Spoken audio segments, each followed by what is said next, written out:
And this is the latest in a long line of town halls that I've been doing for 16 years. I've been in the State House representing Rockbridge County, Bath County, Augusta County, and Amherst County since 2002.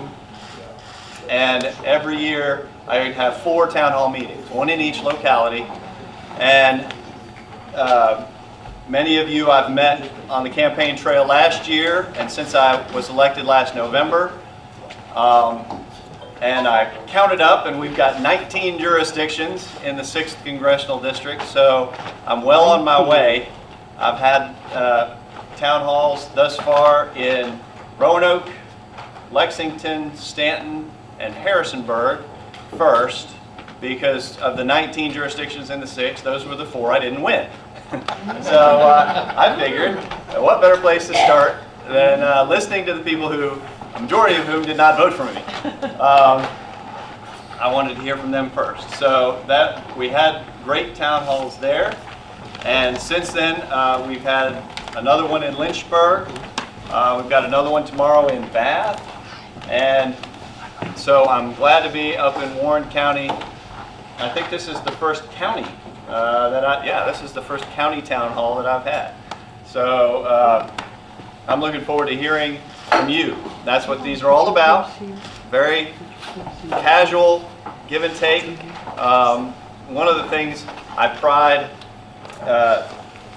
myself on as a Virginia legislator, coming from a tradition of civility in the Virginia House of Delegates, where the majority, whether it's Republican or Democrat, we respect each other, we respect each other's views and the differences that we have, because we all come from different backgrounds. I just attended today in Harrisonburg over 40 new American citizens taking the oath of citizenship. And that was the first time I had ever done that. And Bob Goodlatte says he used to do that all the time, loved doing it. And the judge said that it was something that he loved to do. It's one of his favorite parts of being a judge, because after the politicians gave remarks, you know, as we are wanting to do, the judge wanted to hear from them. So passed around a mic to 40 new Americans, and boy, just the pride and the way that they were beaming, so excited to be called Americans and to just be a part of this great experiment and to be ready to fully participate in what it means to be a citizen. And this is what participation is. Town hall meetings, whether it's running for office, and I know there are some candidates here who are running for local office, and some candidates who are some officers of local office who are here, and you know, just being involved in your community in whatever fashion you can be, making your community a better place. And as I told those 40-odd, 41, 42 new Americans, America is the greatest country in the history of the world. Man. And you just made it better by becoming Americans. And doing it through hard work and a lot of effort, because to become a citizen through the normal process is a lot of work, and it costs money. And these people sacrificed for themselves and their families to be a part of this American dream. So, so that was an exciting part of the day. And then I got to come up here and learn a little bit about the current activities that are being done in Warren County. It's a great place. I'm so proud to represent it. I've been to your new public safety building, which is impressive, and your newest high school, and well, both high schools actually. I got to talk to the seniors at Warren County High School, and I've met the principal of the new high school. and I'm getting around as best I can. I made it. I enjoyed going to the county fair last year. I've toured the Port of Virginia, which is an important economic resource for the Commonwealth and for the country. But right now, I'm just in heaven because I'm home. I'm back from Washington for the week.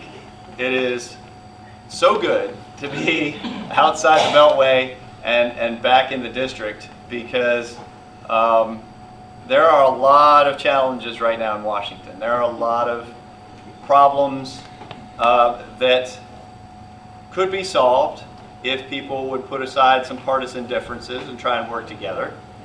All too often, people, I like to joke that I'm an amateur politician in a land of professionals right now, learning the process and learning all about what how Washington works. I'm a foreign man in a foreign land, as they say.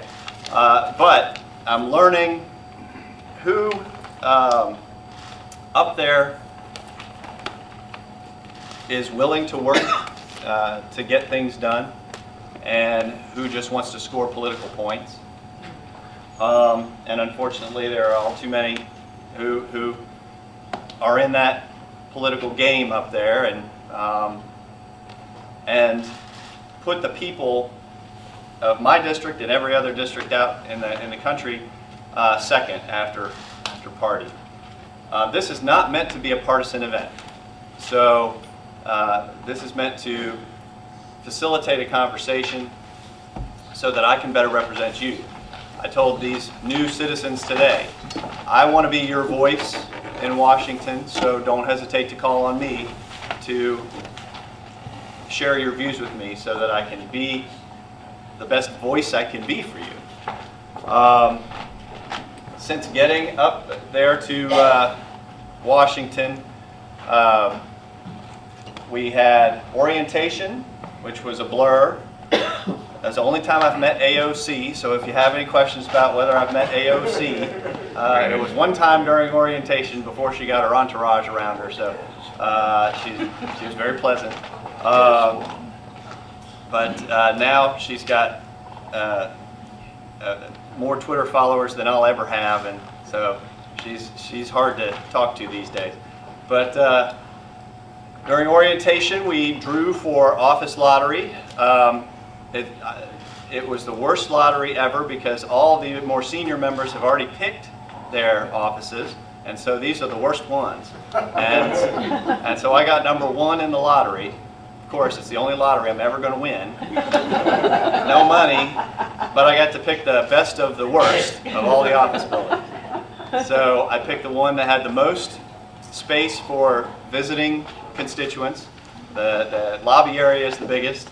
The staff area, where the staff does their work, legislative work, is the biggest. My office is a smaller office, but in terms of square footage, we got the most we could for you. And then, most importantly, it's the floor right above the Dunkin' Donuts. So it's very handy to the cafeteria, and it's about a 6-minute walk to get to votes. We put in for committees. I asked for transportation because 81 continues to challenge us. I put in for agriculture because that is one of the largest economic engines of our Commonwealth and of the Sixth. Put in for education and labor because we have more higher ed institutions here than in the Sixth than in any other congressional district except for one up in Boston, which is amazing, about 20 colleges in the 6th district. Wow. And I put in for judiciary because I'm a lawyer by trade, and those are the subjects that I know and I can probably lend input to throughout the conversation. So I got judiciary and I got ed and labor. Working in the policy committee to launch a task force on agriculture and hope to have that attract a lot of support so that we can increase policy focus on agriculture issues. The Farm Bill got done last year, and that's a 6-year bill. So we've got some time to implement the Farm Bill, make sure it's being done right. transportation, we're hoping to see a partnership between the federal and the state on 81. The state kind of picked up the baton and ran with it during session, and they're still running with it. They've still got a task force set up where they're going to try and find a funding mechanism for 81 improvements over the next year that they might be able to implement next session. I look forward to seeing what they come up with. I remember when I was a state delegate how well, let's just say when the federal government came and told us how to do our business at the state level, I did not appreciate it. So I recognize that, and I'm not going to tell the state how to do what decisions they need to make on 81. I'm going to wait and let them make their decisions. I stand ready to work with them, and whether it's through the 6-year transportation bill that happens every 6 years, putting 81 on the priority list there, or if Trump and Pelosi somehow have a kumbaya moment and decide to do an infrastructure bill together, then I want 81 to be at the top of that priority list as well. I don't know what the likelihood of that happening is, but hope springs eternal. They haven't squashed my hope yet in just 60 days in Washington, despite their best efforts. So I got my committee assignments, and we got started in session, and I learned pretty quickly that things work differently in Washington than they do in Richmond. In Richmond, we have a deadline. Session is 45 days.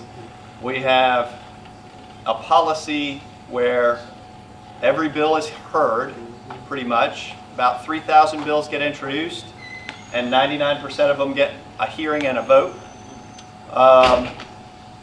And each bill can only address one subject.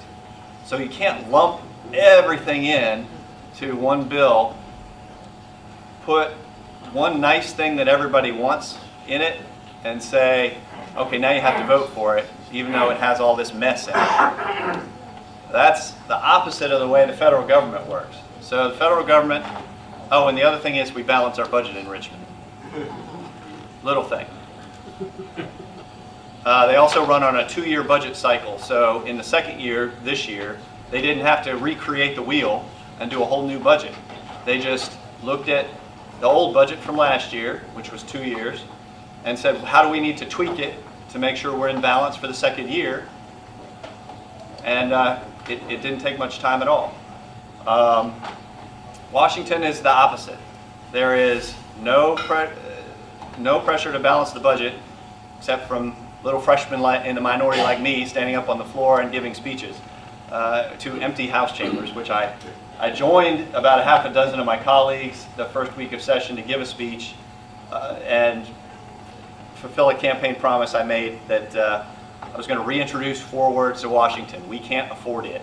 And those 4 words have been forgotten in Washington. There's nobody really preaching fiscal accountability anymore. It's not politically sexy or popular, but it's something that in my time in Richmond and my time growing up in the Valley, quite frankly, it's just something that's important. And so for my future, my district's future, for my family's future of my kids, and hopefully I'll have grandkids, the country that they will live in, we need to bring our fiscal house in order. So testified before the Budget Committee, emphasized that they needed to prioritize and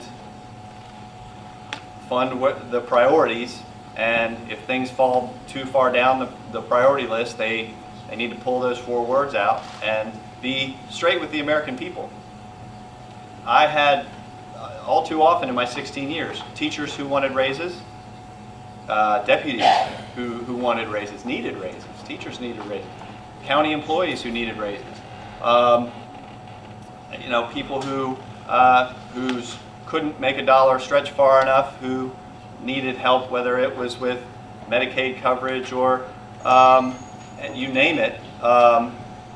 There were a lot of times where we had to say, we can't afford it. you are a priority to us. We are trying to make you a priority, but we don't.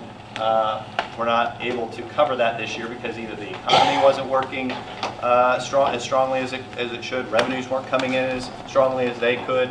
But you know what? The people of Virginia appreciate the honesty and respect that we are approaching this from a reasonable position, a position that shares their priorities and that's trying to do the best we can, but occasionally can't do everything.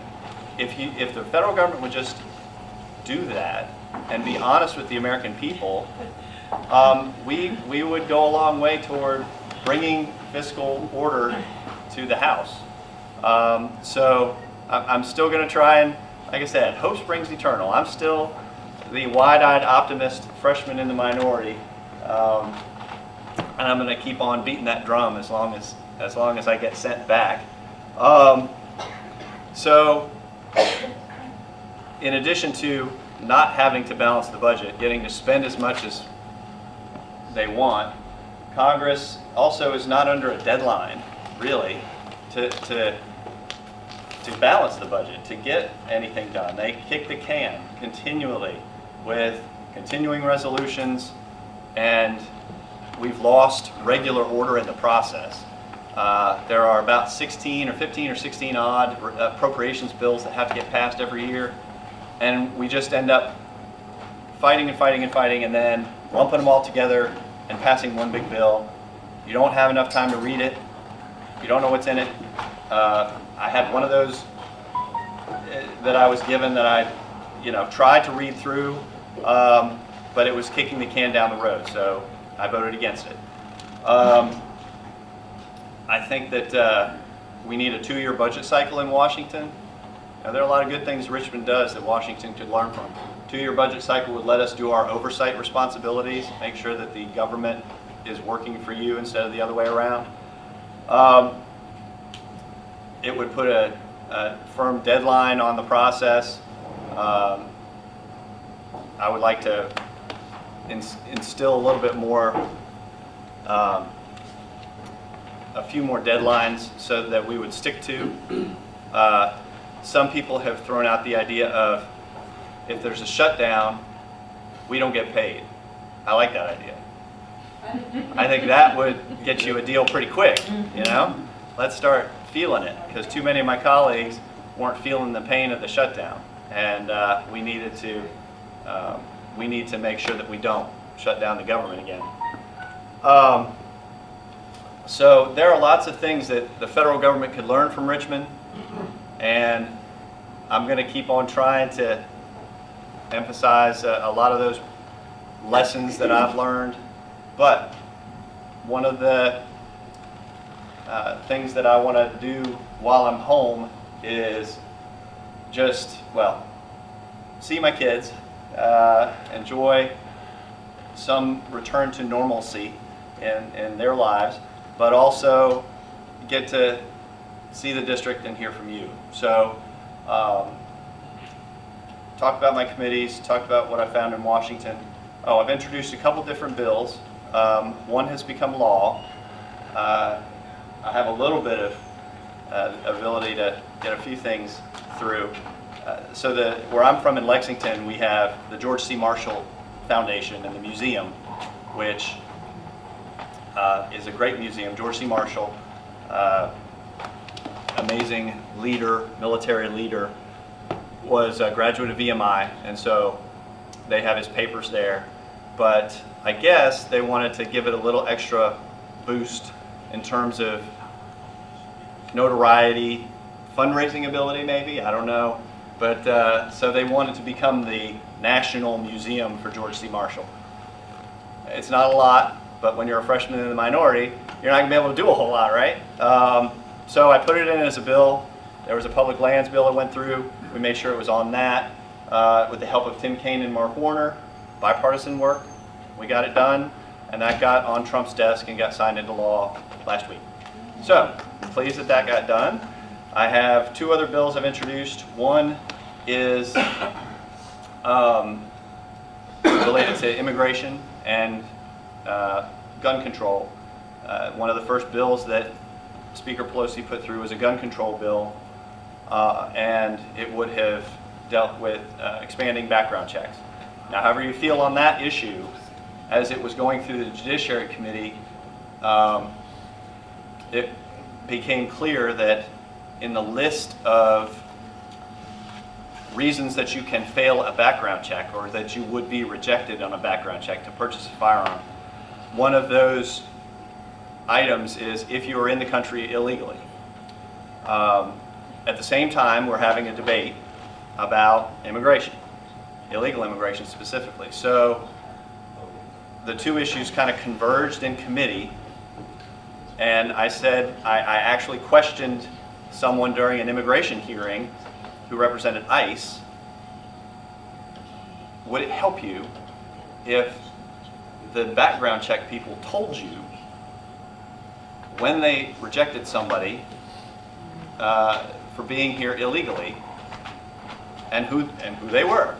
And ICE said, absolutely, that would help us do our job. So I tried to put an amendment on the gun control bill saying, background check people, NICS shall notify ICE whenever you reject somebody, and there are about over 3,000 rejections for that purpose a year. That amendment was ruled non-germane to the bill. I disagreed, but it was ruled non-germane, so I didn't get to offer it to committee. Then I went to the Rules Committee because when you want to offer a floor amendment to a bill, you have to get permission from the Rules Committee. I offered it at Rules Committee. They did not allow it on the floor as a floor amendment. So during the floor debate, I spoke against the bill, but when it came time to, right before the bill's passage, we have a parliamentary procedure called a motion to recommit the bill. So send the bill back with instructions, and we get one bite of the apple. What would we like the bill to include in addition to all this other stuff? So they said, well, why don't we offer your amendment as the thing we want changed in the bill? And so I got my chance to offer the amendment, and it passed on the floor. We got 20 members from the other party. Bipartisan support, so it was about 240 members voted for it, and the underlying bill is not one that I supported, but now it's in the Senate with that language in it. So there's a second bill that's passed the House, hasn't gotten to the President's desk. Not sure I want that bill to get to the President's desk. We can talk about that. But the third bill I've introduced is called the Legion Act, and it's appropriate that we talk about it here. The American Legion contacted my office and said, our membership is made up of veterans of wars throughout history that are approved and designated as official wars.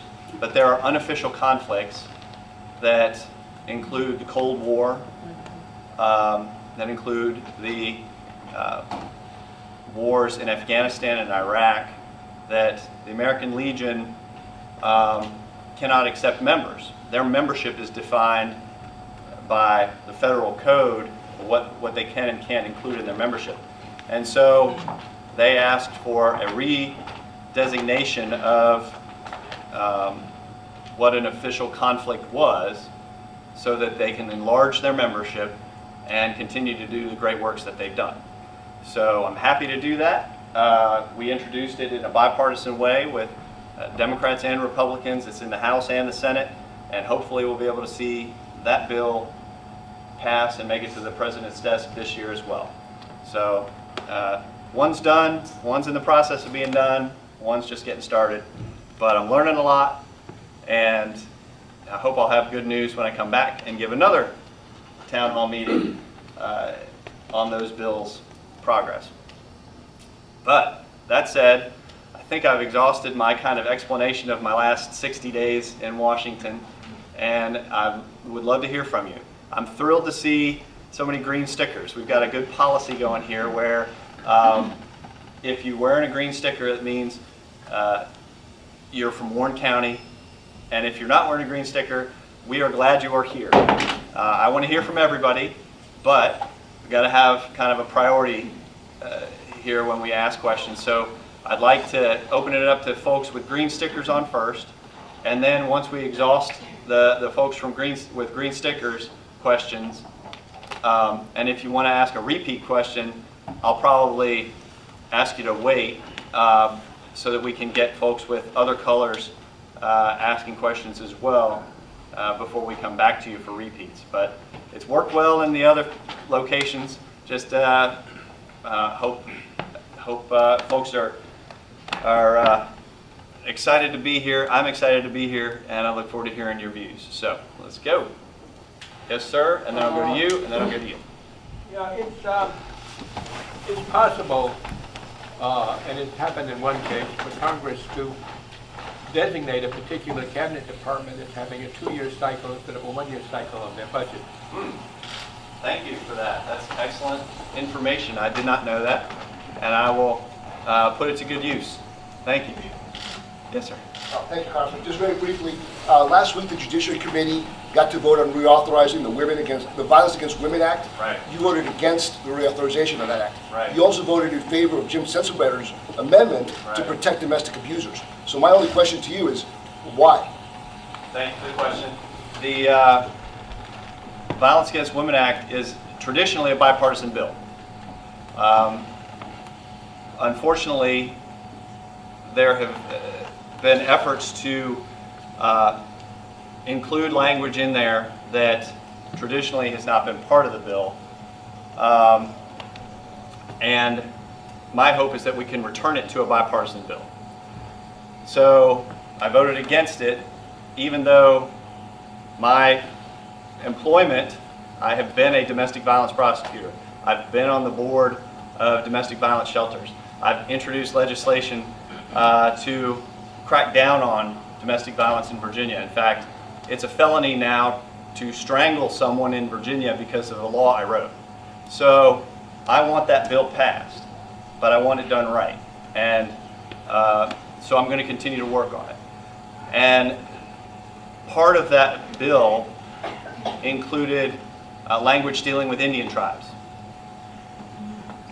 When you are on a reservation and you are not a member of that tribe, the balance between the laws of the reservation and your constitutional protections come into conflict.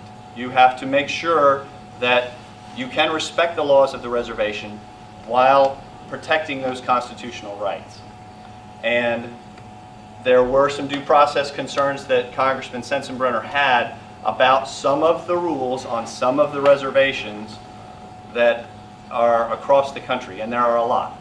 So there are some new federal tribes in Virginia.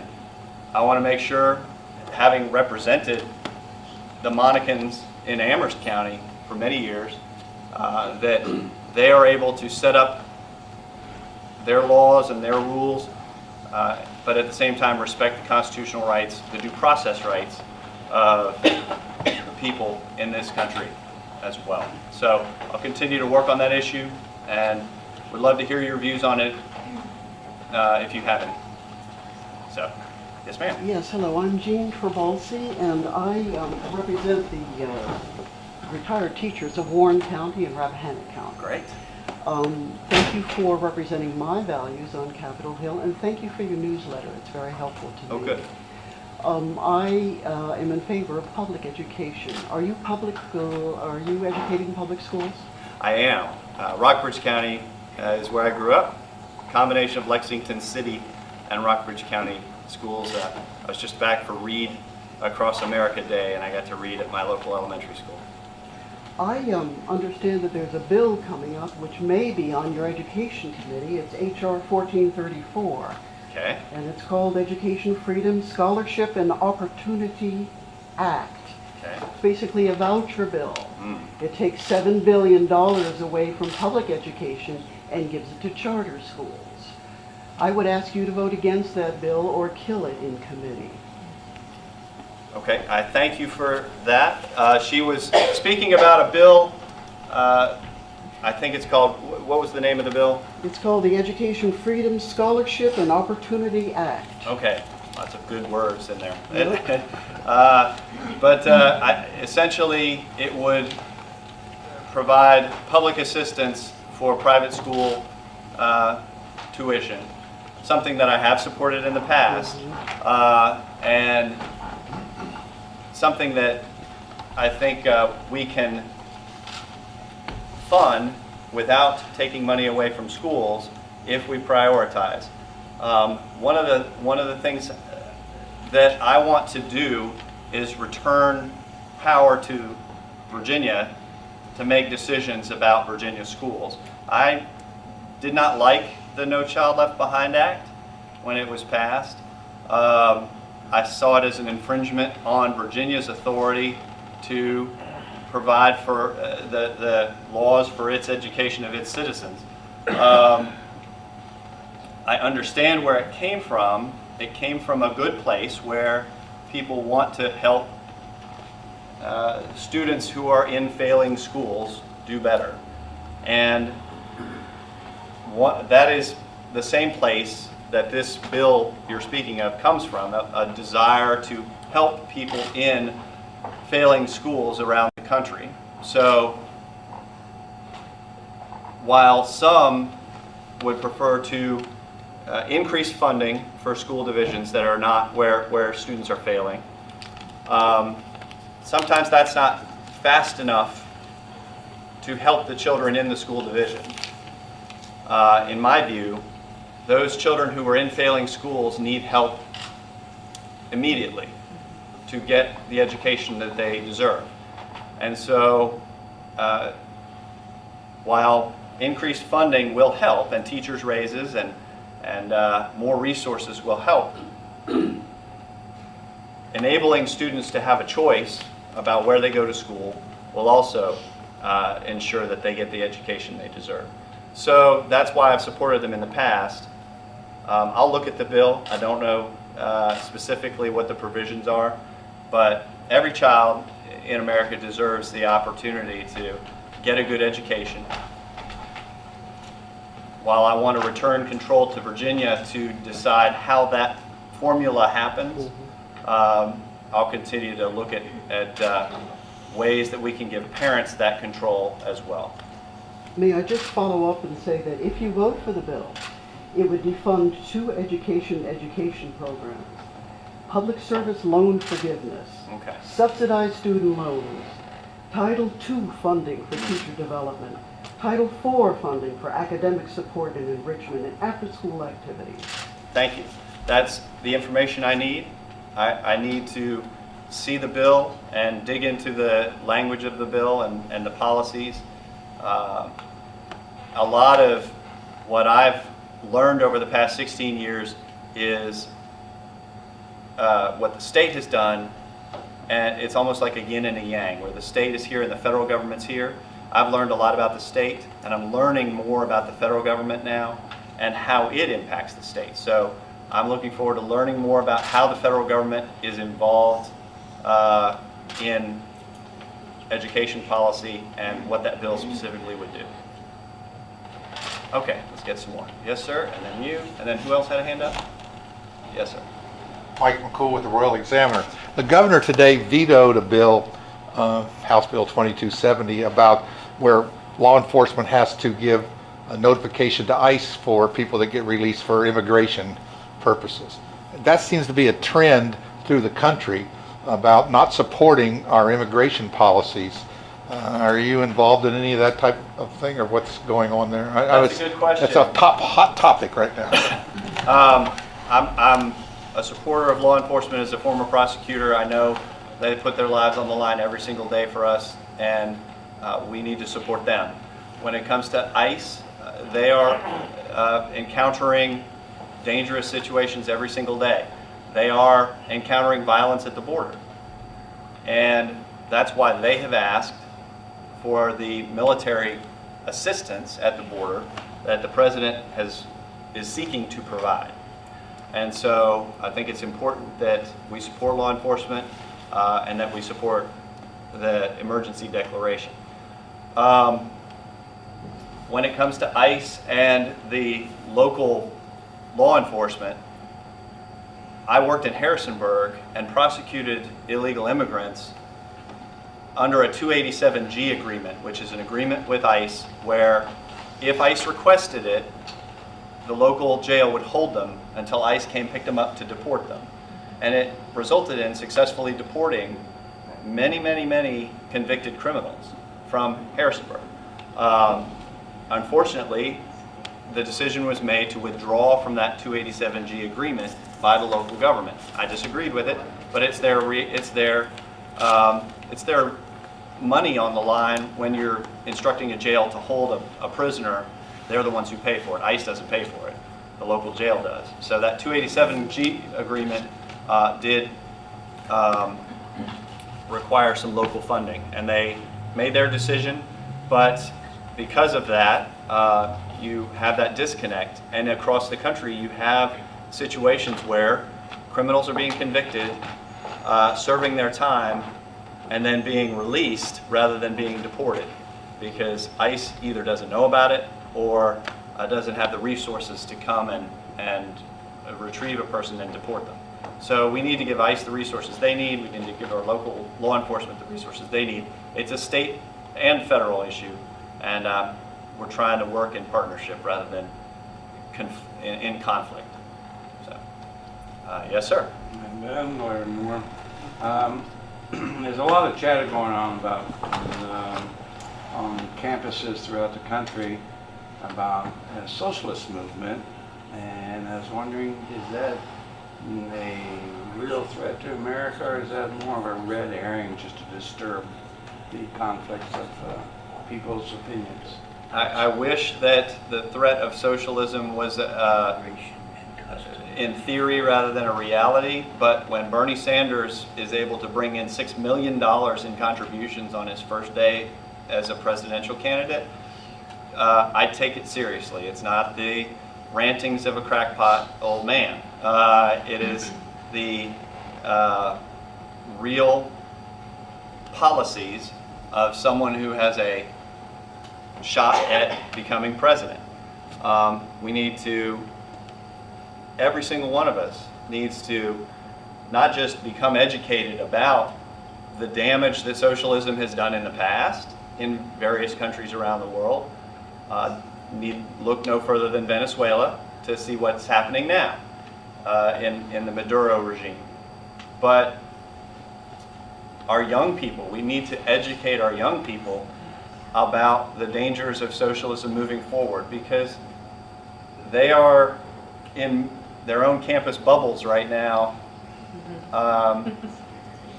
When I went to undergrad, and I went to a very liberal arts college up in Maine, Bates College, and it was there was one conservative professor, but I got a lot of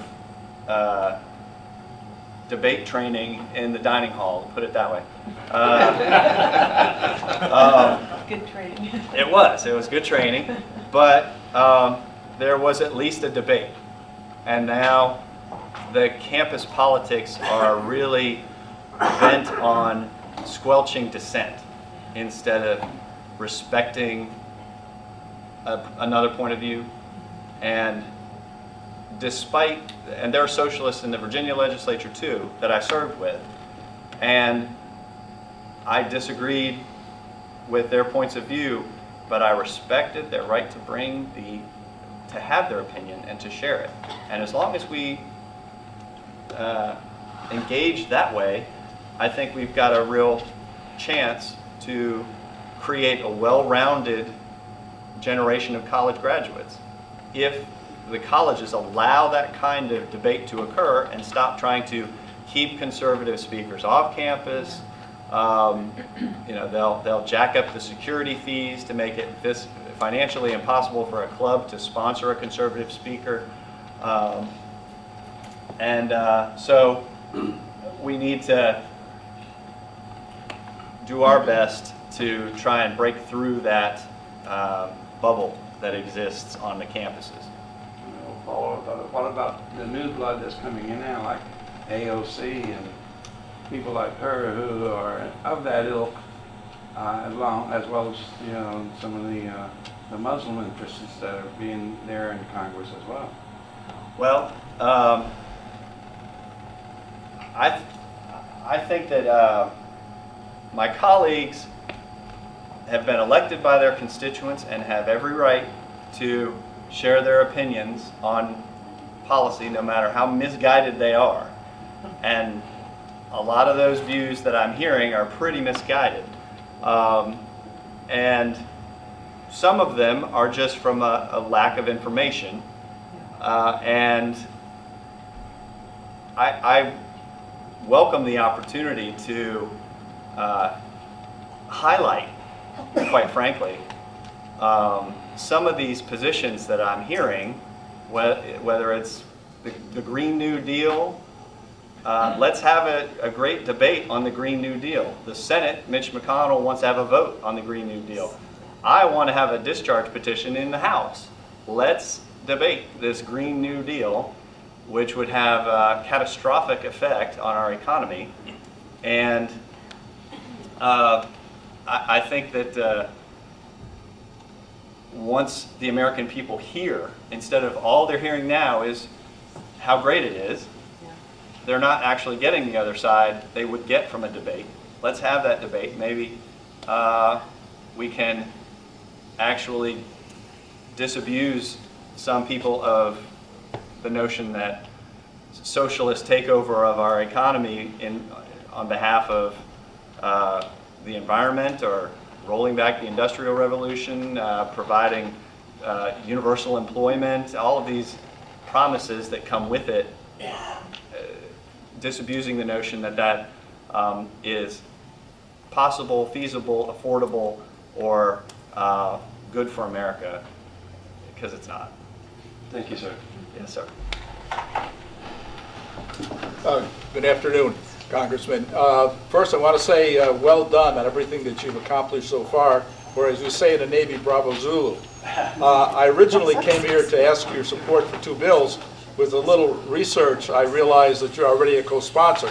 But I just want to particularly mention H.R. 299, which is the VA presumptive benefits for, in fact, sailors who were in the Tonkin Gulf during the Vietnam conflict. I happen to be one of those sailors, and I appreciate your support for that bill, which came very close last year. We hope perhaps it will go through this year.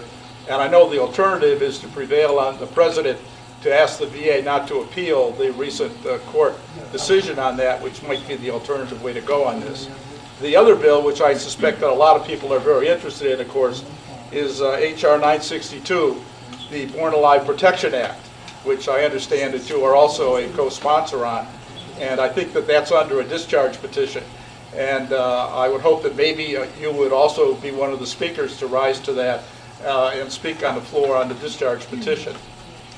Just one question then, and this is general, and I know you can't address all of this, but I think many of us are concerned here about things that they talk about in terms of the Electoral College, the change in voter age, the expansion of the size of the Senate.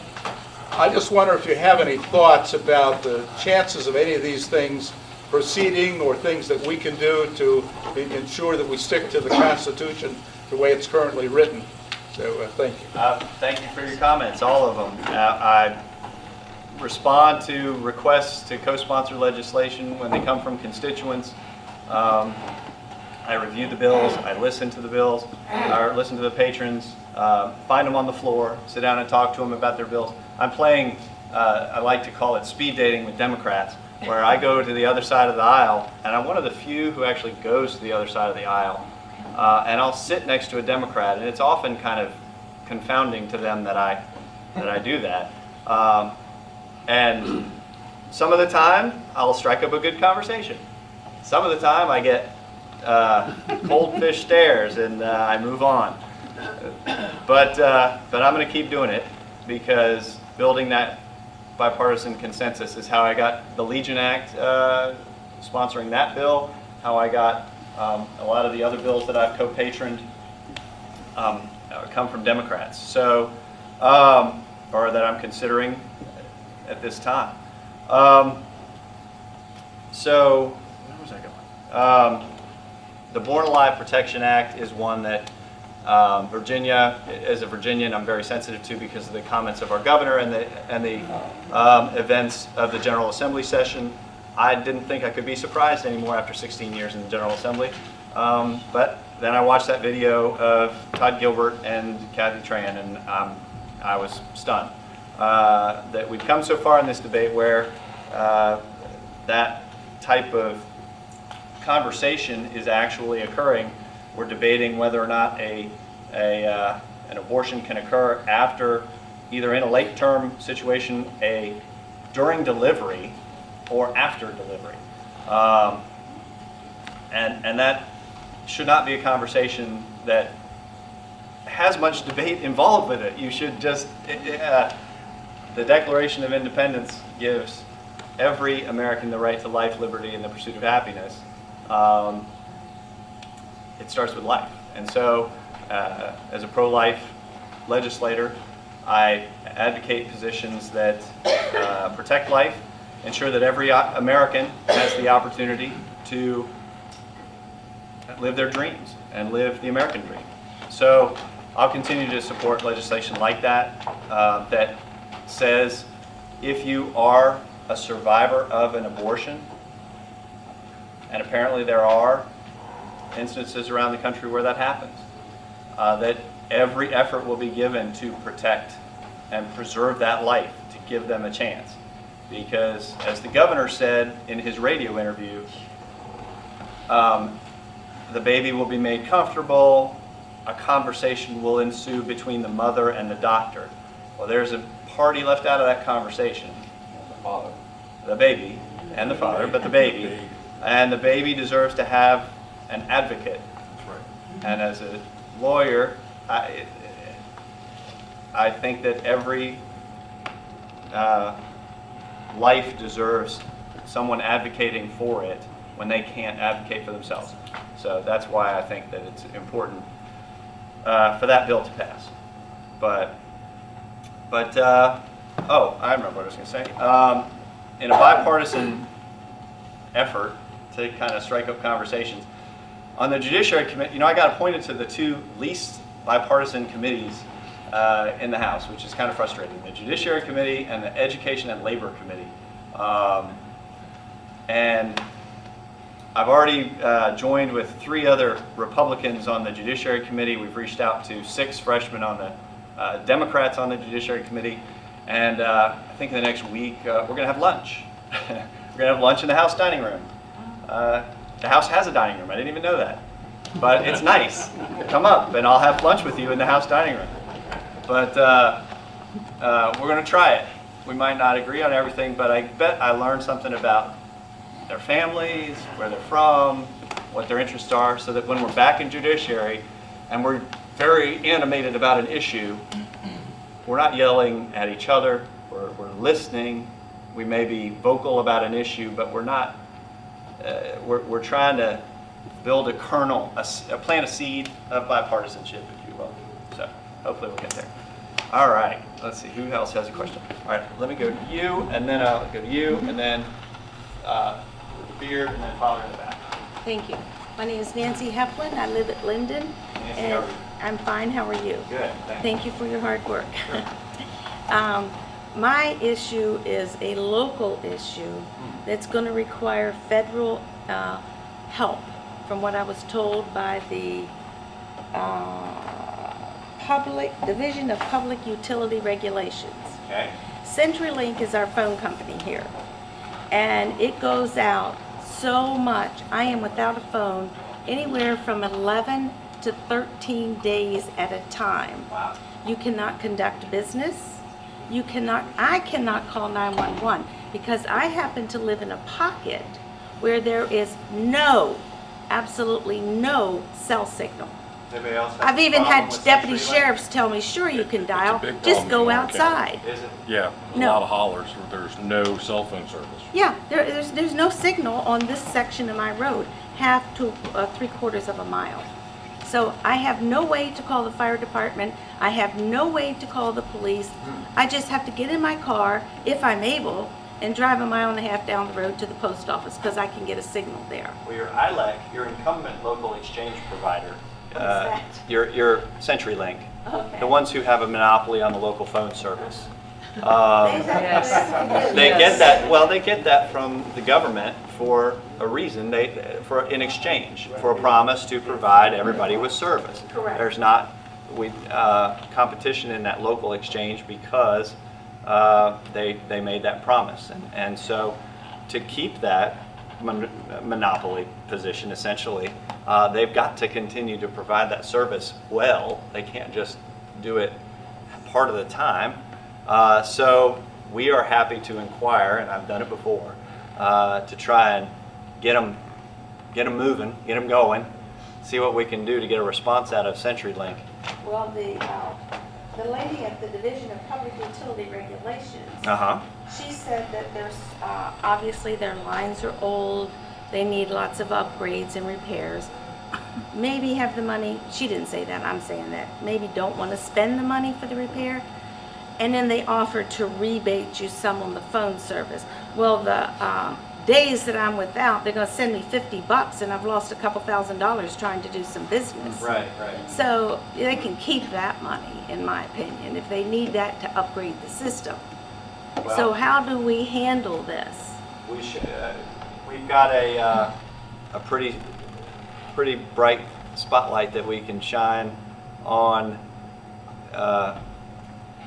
how well they've been doing their job and how much, whether they deserve or don't deserve to have that position as a monopoly provider continue. Last year in March, it was 11 days or 13, and this year in February, it was from the 11th, I think, to the 25th. I have to look at the dates. Well, make sure we get your address and your neighborhood, and we'll inquire about that. Maybe the lines there are older than most, and we'll see what we can do. Thank you. I certainly Sure. appreciate it. Absolutely. Thank you for sharing. All right, who did I point to next? Okay, and we're going in the back. My name is Pat Moore, and good to see you again. Good to see you. And thank you for what you're doing. Sure. Mine has to do with your Education and Labor Committee, correct? And one of my concerns, and I know that we have the colleges, and like you said, we have the largest number of colleges except for someone, I guess, in Massachusetts. But my concern is about the technical schools. And we have a lot of people that don't want to go to college, or maybe aren't wanting to go to college, but they want a good job, so they need the technical skills. We also have a population that's an older population, maybe getting close to retirement or whatever, and they want to also get new skills. What can you do, I guess on the Hill, to help provide more technical schools, good technical schools that can provide good technical jobs, I guess, in the area for us, and also to bring our young back to our community as well. Because I also am concerned about, they go off and get educated and then they stay away. But if we had good paying jobs here, they'd come back. Right. So. Yeah, and it's a good question. And one of the things that the state has done is removed a lot of the barriers that separate the high schools from the VOTEC courses, from the community colleges, from the four-year institutions, so that when you can take courses in high school that will get you community college credit. You can take community college courses that will transfer to any four-year college in Virginia. I just visited Virginia Western Community College in Roanoke yesterday, and I didn't realize that the acceptance rate for Virginia Tech's engineering school is really low. But if you go to Virginia Western, you take the same intro courses that they take at Tech, they transfer automatically, and you are guaranteed admission to Tech and can transfer into their engineering program. So that was, for me, when I get a lot of folks who ask about their kid not getting into the school that they want to go to. I'm encouraging them to look at the community colleges because it's about $2,500 a semester. I mean, a semester to go to the community college, as opposed to it's at least 3 times that to go to an in-state school.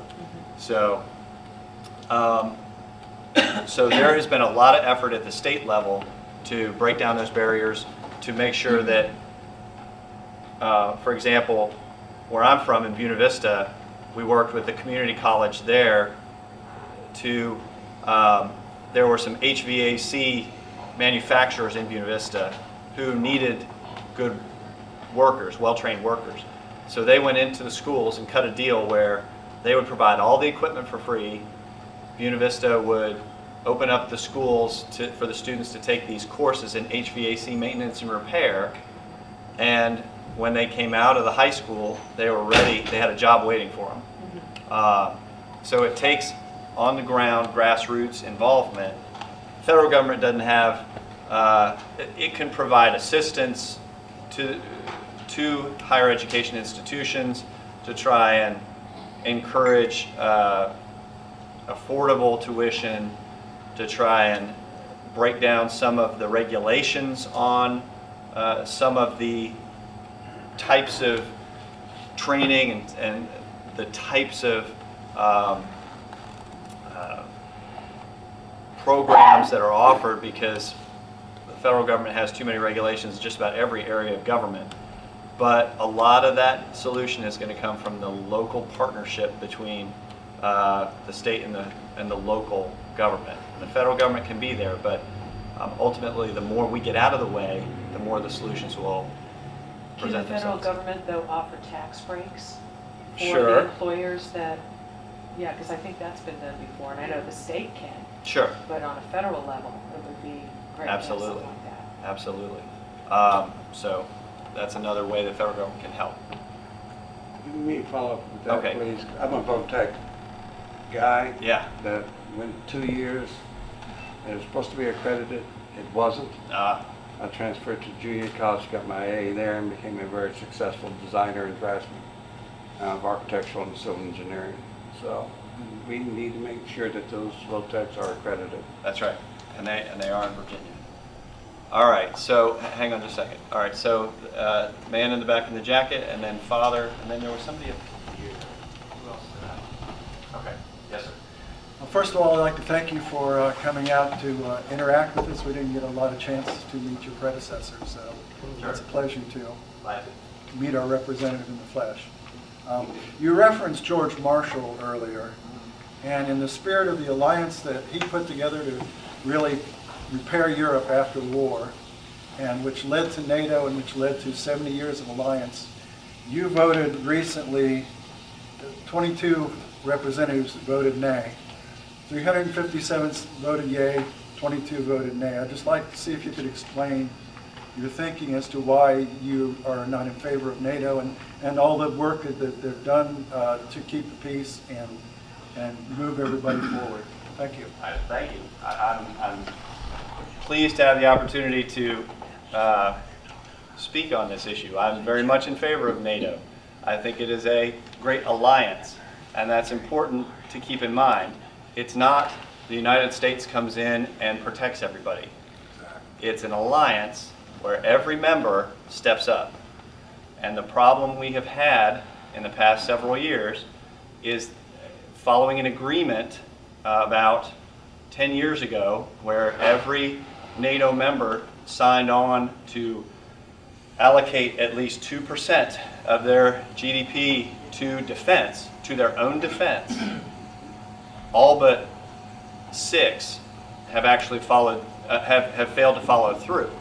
So you really only have 6 countries out of the 19 of NATO, hang on, that have actually provided more than 2% for their own defense. And what you have to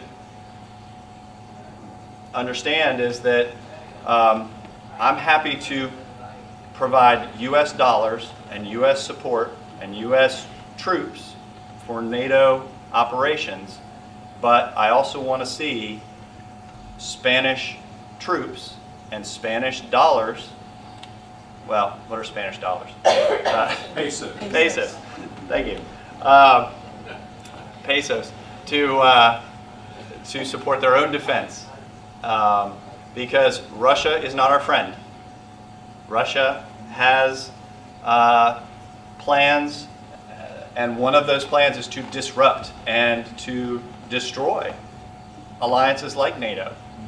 So we can't just be a paper tiger. We have to actually have strong member states and strong defenses in each member state, including the Balkans, which are right on their border, and our NATO members. And our soldiers are bound to go over there and fight to defend these Balkan states. And if they're not keeping up with their own responsibilities, then we've got to shake things up. And one of the good things that President Trump has done is gone to NATO and said, you got to put up. You got to put up. And for the first time ever, every single NATO member increased their defense spending last year over the previous year. And that's never happened before. So I commend President Trump for doing that. I wasn't about to support an effort by, and I'm not trying to get partisan, but I'm not about to support an effort by Nancy Pelosi to make him look bad. And that's all that resolution did. It was a whole bunch of fluff about we support NATO, we love NATO, and oh, by the way, you can never withdraw from NATO, and we're going to and that undercuts the president's efforts to try and pull more dollars out of these member states. So that's why I didn't support the resolution. I don't support the efforts of our speaker to undermine the president as he tries to make this a true alliance that was going to last into the next century. I'll let you respond, and then I'm going to... Well, two things. NATO fought alongside us in several wars that we've been in, Iraq and Afghanistan. I believe there were NATO troops in all of those conflicts. They were troops from countries, right? Right. Participating together Right. in NATO. Troops. Right. NATO troops from those countries. Yeah. Second of all, it spread a little thin to say that Trump is supporting NATO when he's really downgrading it. A lot of the European countries are not happy with it right now. Right, because we're forcing them to actually pay money. They have not come up with any more money. They're doing what they agreed to. They may be lagging behind. But the point is that we're wearing that, we're filling the face that holds everybody together. Now you can see Germany and other countries are starting to look elsewhere for leadership. I think that's the largest. I respect that. And my response is, with our friends, our closest allies, we have to be able to have frank conversations. And so those frank conversations didn't happen in the last administration, I've got to say. They're happening now. They needed to happen. And so I'm glad they are happening, and I want them to continue to happen, and that's why I didn't support the resolution. Father in the back. I'd like to give you something before I leave. Okay. My name is Barry Johnson. Obviously, I'm a clergyman. I would like to ask you to be a patron on a project that has been endorsed by the Sons of the American Revolution at the national level, but we do not have a leader on Capitol Hill for this project. 244 years ago, a lot of men and women went to war to fight for our independence. And many from this very county, and of course this county didn't exist during the Revolutionary War, but many men and women from this area fought for our independence. Some years ago I began to do some looking around and research because I was young once. And in my younger years, I brought kids to Washington, D.C. for leadership training. And one of the things that we would do to begin their appreciation for their country would be to take them to national monuments in Washington, D.C. Iwo Jima Memorial, which was always the first that I took them to, and for selfish reasons, of course, and other places, to all the memorials. And over the years, I could not find any memorial to the common soldier of the American Revolution. Now, since I worked with those kids as a young man, some 35 or 40 years has passed, and now I'm interested in seeing a memorial to the common soldier of the American Revolution. I was astounded that there was not one there already. If you walk around Washington, D.C., you see monuments to generals, important people. There is a monument to Nathan Hale, which was a hero that gave his life for his country. He was a spy and a school teacher, but he was also a captain in the Army. There are thousands of men and women that fought in the American Revolution, died with their face in the mud, unknown, no names. I might ask here, if I was teaching a class again, as I did many years ago, how many of you can name a single private that fought in the American Revolution? Maybe you can. Maybe you had a relative. Maybe you had a grandfather. I had 7 grandfathers that fought in the American Revolution. And, but I could not name them until about 5 or 6 years ago that I got busy and found out. So what we need is we need an angel on Capitol Hill. And can't you just see his wings growing? I do believe they started to sprout. But we need someone on Capitol Hill that believes in this project and would like to see, I would like to see, a monument on the Capitol grounds of the common soldier. Yes, there could be General Washington standing with him, but it would be the common soldier, the private that left his home, packed his musket, probably had most of our men did not have uniforms. And if you know your history, many of them, after they fought for a while and left home, they had no shoes. Uniforms were issued towards the end of the war because we began to manufacture and France came to join us, so things got a little better. But not for the average soldier, not for the militiaman who fought and what he left home with. So that's the reason I've come. I put together a little resolution that the National Organization of the Sons of the American Revolution approved last year in Louisville. And I was really thrilled with that. They want to see a monument on Capitol Hill. But we do not have a single person, congressman, House member, or senator to support this project. And I would like for you to be our angel. Do you think that's possible? I just am amazed at your presentation. That was very eloquent. You need to come up and present on in Congress. You do a good job. But I'm happy to look at it, and I've never promised to do anything without reading. I'm a lawyer, so I got to read the bill. I went to the authority of all authorities. Uh-oh. Of all authorities. I don't want to know who that is. To the daughters of the American Revolution. Wait, you spoke to my wife? Is that what? No, I'm kidding. I'm kidding. And your assistant here, who has, did you know she had relatives that fought in the American Revolution? Yes, she's DAR. You're employing the descendants there you go. of American heroes. And so, you're coming for me. I'm coming. Do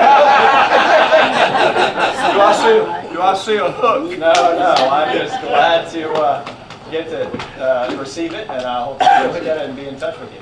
Well, I'm available to go talk. I did used to speak as a young man to the Education Committee on Capitol Hill. Because I would lead these kids around. They were vocational students. And I would lead them around and show them the Capitol.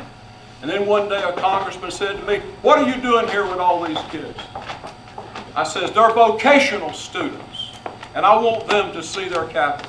And they said, well, who comes mostly? Are college graduates. And I said, well, I'm bringing to you kids that earn a living and already have a job. They don't have college loans because they got a job to earn their living. So then one day I got a call. This chairman, I can't remember, Perkins, that's his name? I don't remember. He said, come up here and bring some of your students and talk to this Congress about supporting vocational and technical and occupational education. Yeah. And I came there and I brought my kids. That's great. They began to approve more money. And we began to see vocational schools go up all over the United States, training tens of thousands, and since that time, millions of students to go to work in American industry. And I hope, maybe that's another cause. Well, say Okay, that one first. now I can tell now there's other people here that want to say something. All right, let's get another round of people raising My hands wife first. said, and then where we'll- are you going? And I said, I'm going to see Thank our you very much. new Congress. All right, who else is going to have a question? Raise your hand so I can get you. All right. But don't be One. late. All right, let me make sure I get I everybody. gotta go. He's. And then, is it, tell me your name again. Patricia, thank you. And then, I want to make sure, before I get you two, man with the red glasses. Anybody else have a question? Okay, and then we'll go to you two. Okay, yes, sir. I was hoping you were going to call me after the Reverend made such an eloquent talk. Right. But first of all, thank you very much for being our congressman. I'm very impressed, and I'm 70 years old, and I've learned something from quite a young man. So, Bless your but heart.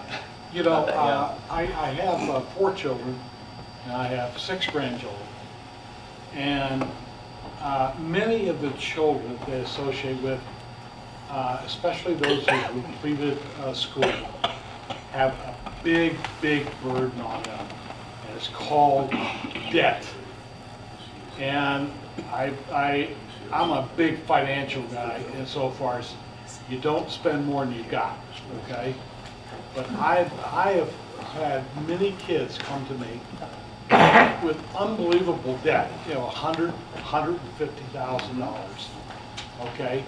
And having hired a lot of these people before my retirement, you know, I'm ashamed at the level of dysfunction these kids have in being able to perform elementary tasks like writing a sentence, knowing how to do elementary math. But they go to these big universities that you say is in our district, and if you look at the cost of education, it far outpaces by a number of factors the inflation rate. And what is being done for these supposedly these places of higher education to be held responsible for the huge debt that these students have and have subpar skills for the workplace? It's a broken system when a student can get over $150,000 in student loan debt, and the lender knows that the student is not going to be able to pay that back. The federal government doesn't step in and say that you can borrow too much. And what we've seen is a system where the lending was moved from the private sector to the government. The private sector is going to make sure that a student doesn't borrow more than they can afford. The government has not done that. And so we need the government to, and some want to increase the limits even more and say government can approve even more loans and more loans. there has to be downward pressure on the colleges themselves to control their costs and not pass them on to the students. So we had a panel on higher education last week, a hearing, and there were a bunch of panelists, a student who had gotten too much debt. Everybody was asking her about her future and her plans. There was one college president, and I focused in on her, and I said, what have you done to control your costs? And she said, well, we're controlling the cost of the student tuition. And I said, no, not controlling the costs for the student, because you can play hide the ball with true costs, and students can borrow, and you've got grants and loans, and it ends up hurting the student not to know exactly how much it's costing. But what have the colleges done to control their own costs? And she, to her credit, this was a school that had actually said, we have more students on campus. We've actually had to eliminate departments and actually get rid of some assistant deans, because the true problem is not in the cost of the professors, it's the cost of the assistant deans. There are more, the administration of colleges and universities has exploded. The numbers of assistants in various departments has, and they make the same, if not more, money than the professors, has exploded at a rate far above the rise in the number of professors or the number of programs that are being offered in these colleges. So I'm hoping that we can have a frank conversation about colleges taking responsibility for controlling their own costs, because right now you've got a year at a private four-year college over $50,000.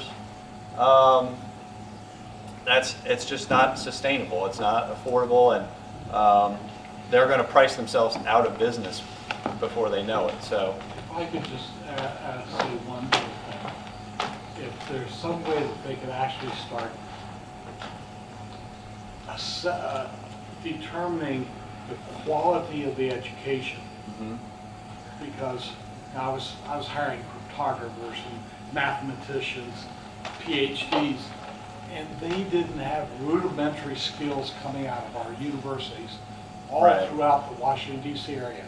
And I feel as though with the huge increase, I can't hire people.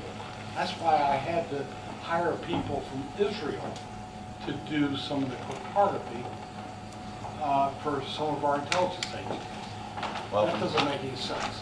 I will say Virginia has done a better job of ensuring that you're going to get a quality education at any of our publics and most of our privates. There are some private colleges in Virginia that need to improve, but for the most part, Virginia outpaces the rest of the nation. So hopefully I'll have a story I can tell up on the Hill about Virginia's higher education system and how we can duplicate that on a national scale. Thank you. Okay, let's see, who else did I call on before? Yes, ma'am. Tim Kaine has been trying for a long, long time to get the Congress to authorize the wars in Iraq and Afghanistan and so on, and how do you stand on all of that? I agree with them. I think we have a responsibility. Absolutely. And we, Congress too often tries to pass the buck. Well, the buck stops here, and the buck stops with the men and women who are elected to represent their constituents. And when we have men and women fighting and dying overseas, it needs to be pursuant to authorization from Congress. Yep, I agree. Yes, ma'am. Actually came prepared with another question, but no one else has addressed this issue, so I guess I will. The very first time I ever called Emily was about an ethics issue when Bob Goodlatte was attempting to. Anyway, I understand. Question: HR 1 ethics reform package. Can you explain your opposition to that? Sure. It had less to do with ethics reform. It was a significant change in our election laws. It would have taken away from Virginia the ability to define its own election laws and redistricting laws. In what way? Well, I will be happy to explain to you in more detail exactly how it did it, but it also federalized the election financing, campaign finance process by essentially taking your tax dollars, and for every $1 of contributions that a candidate receives, the federal government would give the candidate 6 of your tax dollars. That is unacceptable to me when we are running these types of deficits and debt to essentially begin to create a system of public financing of the election process. So I don't support that, and that was one of the reasons that I voted no. All right, anybody else with a green sticker? Because I got a guy. All right, ma'am, and then we'll go with these two. And we've got 5 more minutes. Piggyback off what this gentleman up front said, I have an enormous amount of student loans. I made the mistake of going to college in 3 different states. So part of my last semester at George Mason was then turned over to the State Attorney General's office, who has $1.24 a day to my debt. And it's nearly doubled. So my concern, my issue is why aren't there caps on how much late fees and interest they can put on it in proportion to the amount of debt you had? Because mine's almost double. You know, what can be done about railing in the excess on the penalties? You're talking about student loans, or you're talking about payday loans? This is neither. This Neither. is a portion, I maxed out my Staffords and my Pels. Okay. This is a portion I owe the state of Virginia for a portion of my last semester at George Mason, which by the way was $972 credit hour. Oh, I see. 2010. Gotcha. Okay. That's a good question, and one I hadn't heard. I would have to look into the laws in Virginia on penalties and interest on tuition, and whether there is a state policy or whether it's for each institution. My guess is it's for each institution to set their rates, but is there a cap on that? Probably. There's probably been a discussion in SHEV, in the State Council of Higher Education of Virginia, on putting some boundaries there and what those boundaries are. So Emily can look into that, and we'll make sure we get that statute to you. Also in the Stafford loans, they put a percentage rate of 6 or 3.4, and then in the small print, they sold it to private lenders who doubled the interest rate. Yeah, and I think a lot more transparency in the process, a lot more to make sure that consumers are aware of the dangers of the loans being sold to another lender. Absolutely.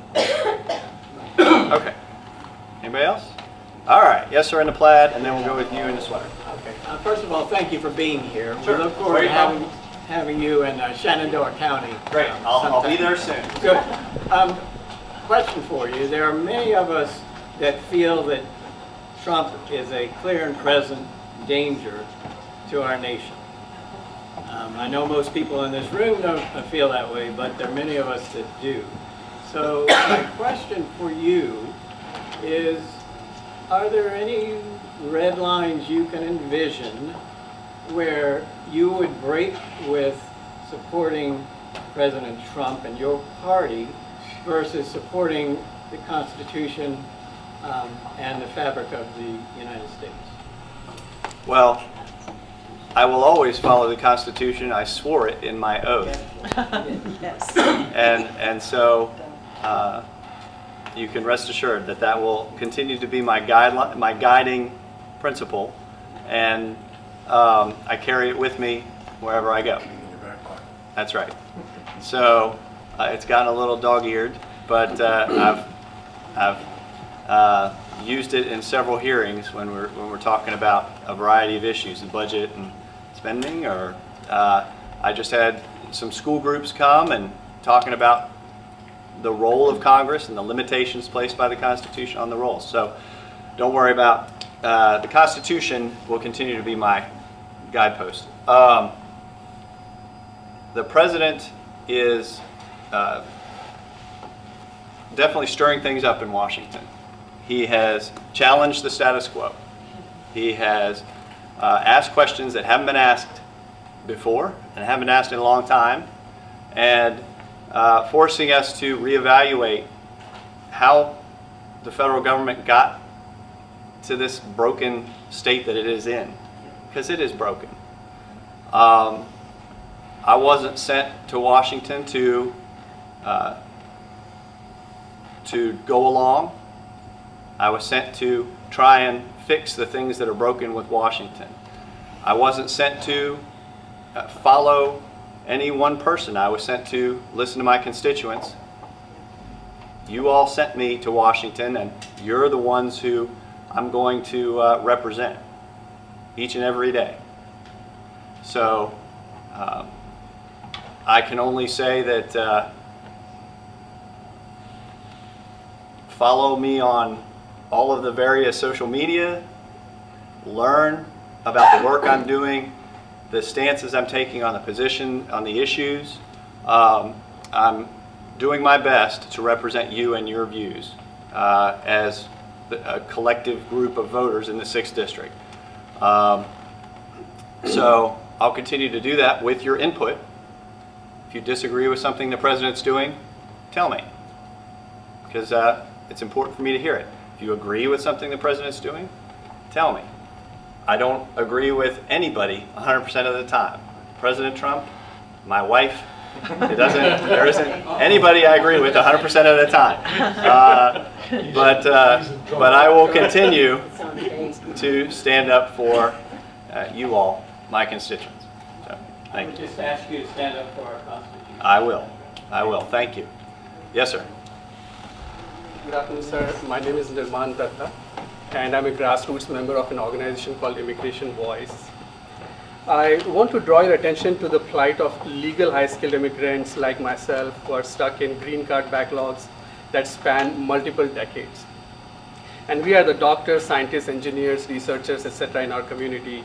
Actually, today I'm filling in for a friend who would not be able to make it to a Bath County town hall tomorrow because he's a doctor in Roanoke, and for him, making sure his patients are fine was more important. So I'm coming from Charlottesville to meet you. Thank you. Appreciate that.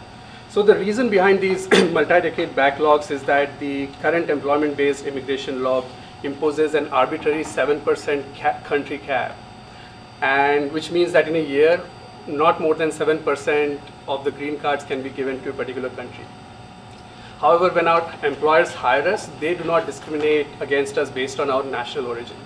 So this has created this supply-demand kind of a gap where the market has kind of decided that people from, irrespective of their national origin, come and apply for these green cards. But on the other hand, the government says that not more than 7% can actually get the green cards. And over time, this has become so bad that currently an estimate of my green card wait time is 70 years. 70 years, which means a child born in any other country, say Iran, Algeria, today will grow up, complete his or her education, come to the US and get a green card before me. The Heritage Foundation, in its recent article called An Agenda for American Immigration Reform, has recommended the removal of per country caps as part of transition to an immigration system that works in the national interest. There's a bill in the current Congress called HR 1044, led by your colleague in the House Judiciary Committee, Congressman Ben Cline, that applies a simple fix. Please make green card system first come, first serve. It's as simple as that. It does not add a single green card. It simply says whoever applies first, let that person get the green card first. And I believe that is fair. So this bill was called HR 392 and had 329 bipartisan co-sponsors in the last Congress. How many? 329, so which is a veto-proof majority and a majority of majority in a Republican Congress. And it was part of the DHS appropriations bill. Unfortunately, because of the politics, the DHS appropriations bill could not get done. So this bill has to start again, and people like me are meeting their leaders throughout their different districts and hoping that people like yourself would co-sponsor this bill, and that would be a great benefit for people not only in your district but across the nation. Very well put, very well said, thank you. And I am very interested in looking at the bill because I do think we need legal immigration reform. We do need to move from a lottery system to a more merit-based system.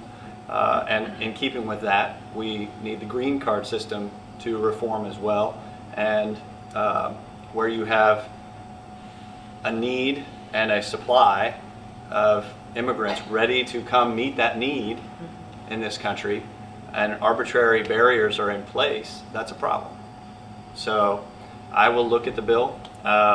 With that many quite frankly, I haven't heard of another bill with that many co-sponsors on it before. Even in this Congress, in 1 month, it has 244 co-sponsors. And if you talk to your, buddy Ken Buck, you will see how popular this bill is. I will. I will, and I'll get back to you. And if you give me your contact in Roanoke, I'll circle back with him as well. So, thank you all. All right, well, we've run out of time, but this is not my last town hall meeting here. This is not the last time you'll see me. I'll be back, and I want to thank you all for your questions. Thank you all for your input. This is so important to me as I try and represent you in Washington, and I'm grateful to you for coming out tonight. So thank you all very much. Thank you.